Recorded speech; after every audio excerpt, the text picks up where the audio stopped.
Welcome back to the channel. My name is Thomas Fletcher, and I'm the host of the LCSW network.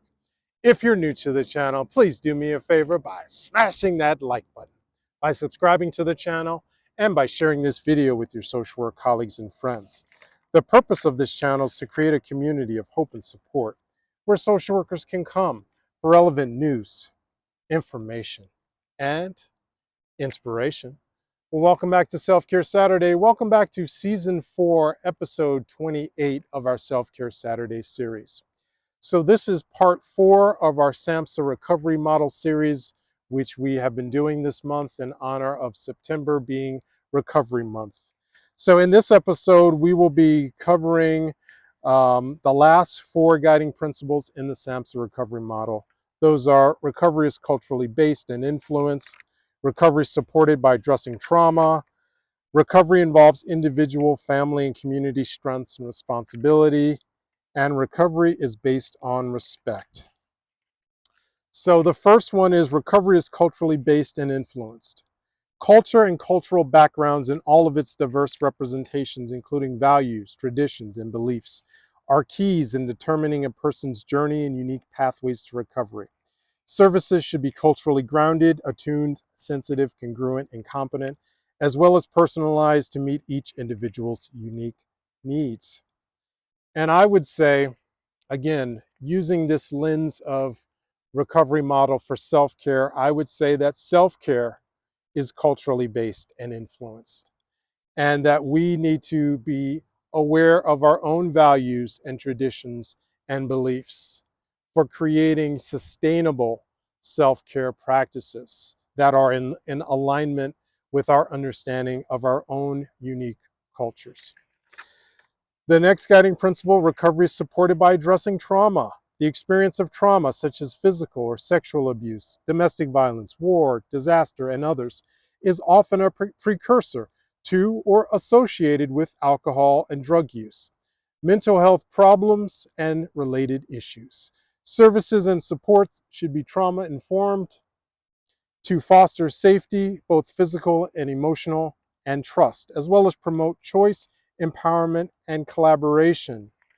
So again, using the lens of recovery model for self-care, it's important that our self-care practices are addressing the risk of vicarious traumatization that we are all in by being practitioners of mental health, especially for clients that are in recovery from trauma exposure such as PTSD. So it's very important that we are cognizant and aware that we are at risk for vicarious traumatization, compassion fatigue, burnout, and that we're addressing these things through self-care practices. The next guiding principle: recovery involves individual, family, and community strengths and responsibilities. Individuals, families, and communities have strengths and resources that serve as a foundation for recovery. In addition, individuals have a personal responsibility for their own self-care and journeys of recovery. Individuals should be supported in speaking for themselves. Families and significant others have responsibilities to support their loved ones, especially for children and youth in recovery. Communities have responsibilities to provide opportunities and resources to address discrimination and to foster social inclusion and recovery. Individuals in recovery also have a social responsibility and should have the ability to join with peers to speak collectively about their strengths, needs, wants, desires, and aspirations. And you know what? I love this one because SAMHSA even talks about how individuals have a personal responsibility for their own self-care and journeys of recovery. And I would add the same is true for us as clinicians. We have a personal responsibility for our own self-care. And as a social worker, National Association of Social Work updated the Code of Ethics to include professional self-care as part of the Code of Ethics. So I'm not going to say any more about that one, but I'm so glad about that. The last guiding principle of recovery in the SAMHSA recovery model is recovery is based on respect. Community, systems, and social acceptance and appreciation for people affected by mental health and substance use problems, including protecting their rights and eliminating discrimination, are crucial in achieving recovery. There is a need to acknowledge that taking steps towards recovery may require great courage.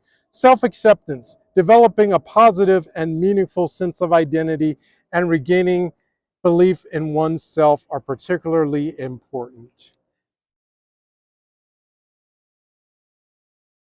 And so again, this is for our clients, but respect is an important aspect of self-care. That's my belief anyway, that we need to respect ourselves by taking time out of our day to do something that is going to be in intentional and deliberate form of self-care.